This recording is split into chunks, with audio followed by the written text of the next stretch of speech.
Les débuts du rock'n'roll en Angleterre ne marqueront pas vraiment l'histoire du genre. Mais graduellement, avec des groupes comme les Shadows, accompagnateurs de Cliff Richard, un son bien particulier s'élabore et le rock anglais livre ses premiers classiques.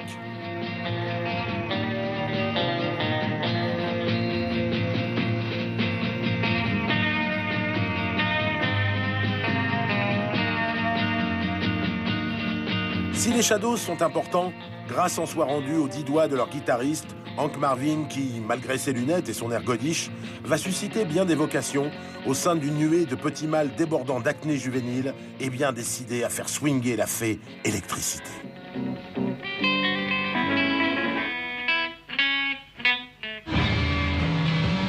Pete Townshend est un de ceux-là. C'est le guitariste d'un petit groupe du nord-ouest de Londres, les Who. Et avec lui, le son timidement amplifié d'un Hank Marvin se transforme soudain en un raz-de-marée boueux, charriant des gravats de dissonance à peine supportables.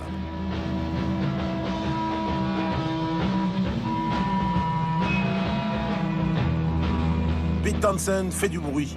Il cherche un son nouveau, quelque chose d'inédit. Et ça tombe bien, car les temps sont en train de changer.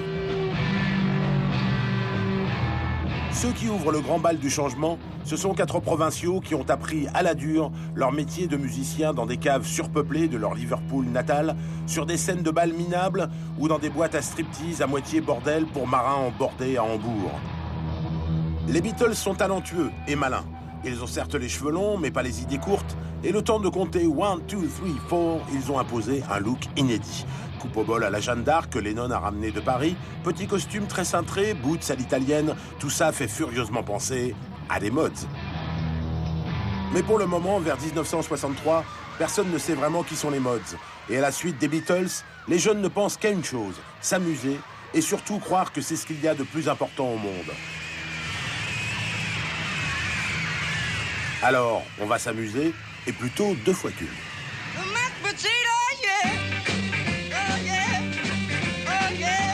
C'est une époque un peu folle qui commence, avec l'éclosion d'un nombre ahurissant de groupes de toutes sortes, de tout calibre, dotés d'un enthousiasme juvénile toujours présent et de qualité très très variable.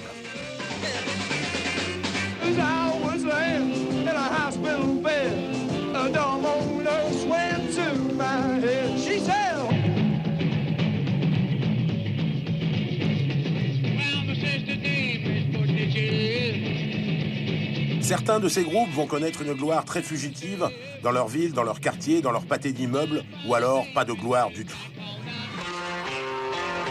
Et puis d'autres.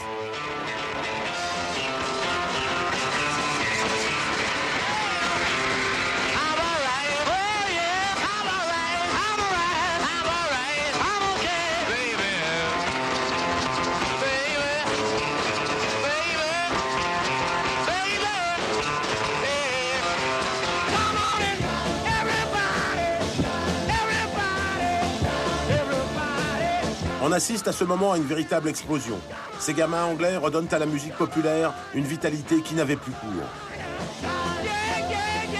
Ils ne se définissent pas à cette époque comme musiciens de rock, ils se réclament plutôt du rhythm and blues.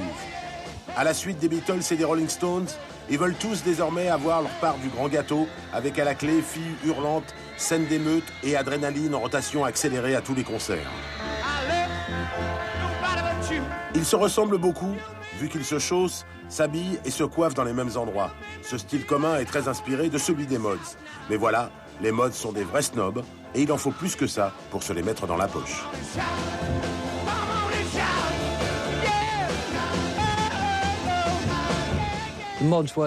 Les mods ne s'intéressaient pas au groupe blanc. Sur leur premier album, les Beatles reprennent 2 ou 3 chansons de la Motown. Mais les mods disaient « Pourquoi écouter les Beatles quand tu peux avoir l'original ?» La version originale est toujours la meilleure. Ils avaient ce truc incroyable. Quand ils allaient acheter un disque, ils ne le demandaient pas avec le nom de l'artiste ou le titre de la chanson, mais avec le numéro de matrice qu'on trouvait sur le vinyle. Donc, quand ils allaient dans un magasin de disques, ils disaient « Vous avez le ST10592 ?» Ça vous montre combien ils pouvaient être obsessionnels. Donc un groupe de blancs qui jouait de la musique noire. Ils préféraient largement les disques de soul, de la Motown ou de Stax.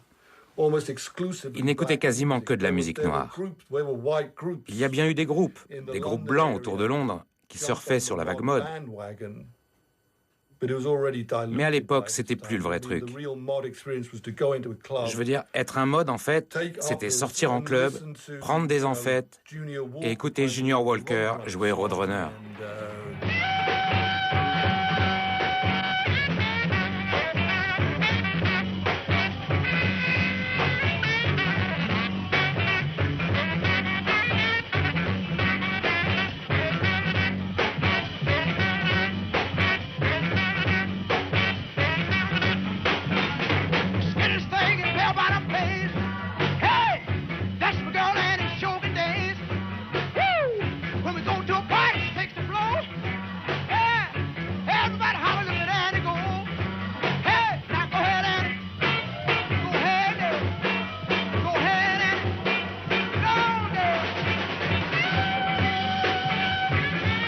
Malgré leur élitisme arrogant, il faut bien admettre que les mods ont du goût.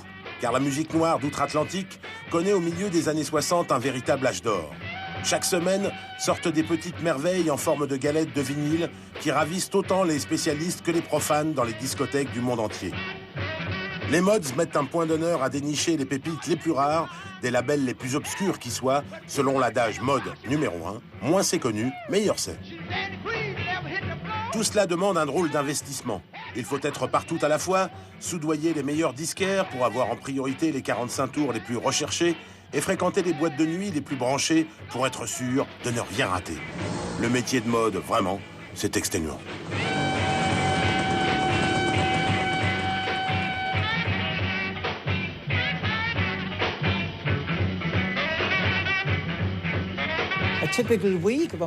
La semaine type d'un mod, c'était lundi soir, le Hammersmith Palais. Mardi soir, le Marquis, où les Who jouaient régulièrement. Mercredi soir, ça pouvait être le Scene Club. Le jeudi soir, on se lavait les cheveux. Le vendredi soir, il y avait le Gold Hawk. Samedi soir, le Gold Hawk. Mais après le Gold Hawk, le samedi soir, il y avait les discothèques. C'était le Flamingo ou le Scene. Et bien sûr, aucun de ces clubs ne servait d'alcool. Il n'y avait pas d'alcool parce que les mods ne buvaient pas d'alcool. C'était Coca-Cola, chewing-gum et des pilules à gogo. Purple Hearts, French Blues, Roaring Twenties, Black Bombers.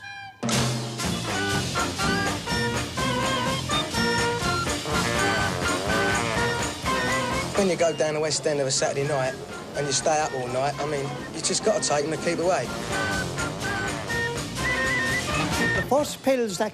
Les premières pilules sur le marché, c'était les Purple Hearts. On en prenait 5 ou 6. 20 to 30. Mais on a commencé à les surnommer Aspirine Junior parce qu'elles n'étaient pas assez fortes. Ensuite sont arrivés les French Blues. Keep you awake till about, well, keep you lively till about 9 o'clock in the morning. Et puis il y a eu les Black Bombers. Bon, les Black Bombers, c'est pas qu'elles étaient dangereuses, mais elles avaient de méchants effets secondaires. So you go walking down the street and they're stuck to the wall, half of them, don't they? They just fall on the floor, they're out. Toutes ces pilules, c'était des amphétamines. Ce n'étaient pas des drogues hallucinogènes, comme l'acide ou le LSD. Elles ne t'ouvraient pas l'esprit, mais elles permettaient à ton corps de repousser ses limites. La vie d'un mode ne s'arrête pas au petit matin. Car le samedi, il faut être au plus tôt dans les boutiques du centre de Londres pour y dénicher la petite fanfreluche qui vous distinguera du commun des mortels. Avec la musique, la préoccupation principale des mods, c'est le vêtement. Il faut à tout prix échapper à la grisaille ordinaire du costume 3 pièces obligatoire des hommes d'affaires de la City. C'est avec cette obsession permanente que les mods vont peu à peu se façonner un style.